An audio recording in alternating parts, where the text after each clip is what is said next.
जय श्री कृष्णा। राधे राधे। हमारे हिंदू धर्म में भगवान कृष्ण जी का पूजन लगभग हर घर में किया जाता है।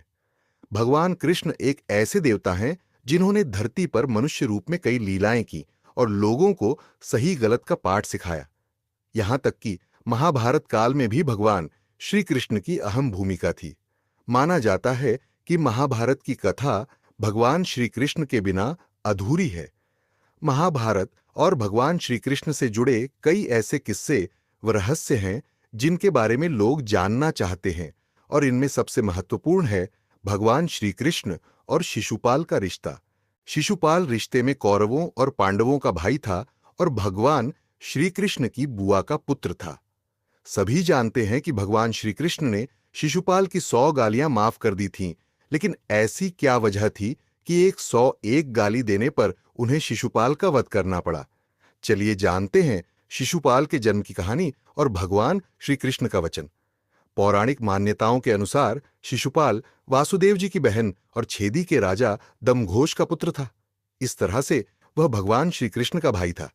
जब शिशुपाल का जन्म हुआ तो वह विचित्र था। जन्म के समय उसकी 3 आंखें और 4 हाथ थे। यह देखकर शिशुपाल के माता पिता बहुत चिंतित हुए। उन्हें लगा कि उनके घर में पुत्र के रूप में कोई राक्षस पैदा हुआ है। इस भय से उन्होंने शिशुपाल को त्यागने का फैसला किया। लेकिन तभी आकाशवाणी हुई कि बच्चे का त्याग न करें। जब सही समय आएगा तो इस बच्चे की अतिरिक्त आंख और हाथ गायब हो जाएंगे। साथ ही यह भी आकाशवाणी हुई कि जिस व्यक्ति की गोद में आते ही इसके आंख व हाथ गायब होंगे, वही इस बच्चे का काल बनेगा। समय तेजी से बीतने लगा।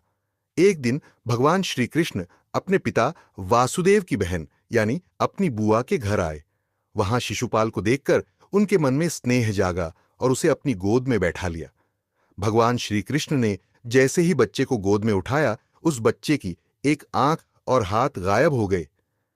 इसे देखकर भगवान श्री कृष्ण की बुआ एक ओर प्रसन्न हुई और दूसरी ओर चिंता में पड़ गईं, क्योंकि आकाशवाणी के मुताबिक यही बच्चा भगवान श्री कृष्ण का काल बनने वाला था।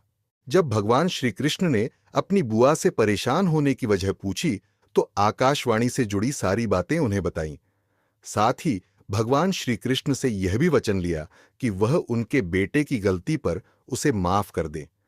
भगवान अपनी बुआ को दुख नहीं देना चाहते थे, लेकिन विधि के विधान को वे टाल भी नहीं सकते थे।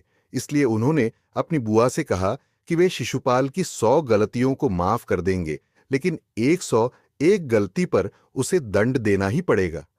इसके साथ ही उन्होंने बुआ को यह भी वचन दिया कि यदि शिशुपाल का वध करना भी पड़ा तो वध के बाद शिशुपाल को इस जीवन मरण के चक्र से मुक्ति मिल जाएगी। इसके बाद भगवान श्री कृष्ण वहां से चले आए। शिशुपाल रुक्मिणी के भाई रुक्म का प्रिय मित्र था और रुक्मिणी से विवाह करना चाहता था। रुक्म भी यही चाहता था, लेकिन रुक्मिणी के माता पिता अपनी बेटी का विवाह शिशुपाल की बजाय श्री कृष्ण से करना चाहते थे। ऐसे में रुक्म ने माता पिता की मर्जी के बिना बहन का विवाह शिशुपाल के साथ तय कर दिया और विवाह की तैयारियां शुरू कर दी। जिसके बाद श्री कृष्ण रुक्मिणी को अपने महल ले आए और उनसे विवाह कर लिया। इस वजह से शिशुपाल श्री कृष्ण से नफरत करता था और मौका मिलने पर उनका अपमान करने लगता था। जब युधिष्ठिर को युवराज घोषित किया गया तो राजसूय यज्ञ कराया गया। इस अवसर पर सभी संबंधियों और रिश्तेदारों को बुलाया गया। प्रतापी राजाओं को भी आमंत्रण दिया गया। इस मौके पर वासुदेव, श्री कृष्ण और शिशुपाल आमंत्रित किए गए थे। यहीं पर शिशुपाल का सामना भगवान श्री कृष्ण से होता है। भगवान श्री कृष्ण का युधिष्ठिर ने आदर सत्कार किया।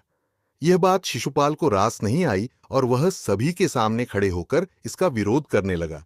उसका कहना था, एक मामूली ग्वाले को इतना सम्मान क्यों दिया जा रहा है, जबकि इस अवसर पर कई वरिष्ठ और सम्मानित जन मौजूद हैं। भगवान श्री कृष्ण शांत मन से पूरे आयोजन को देख रहे थे, लेकिन शिशुपाल उन्हें अपमानित करने लगा और उनके लिए अपशब्दों का प्रयोग करने लगा।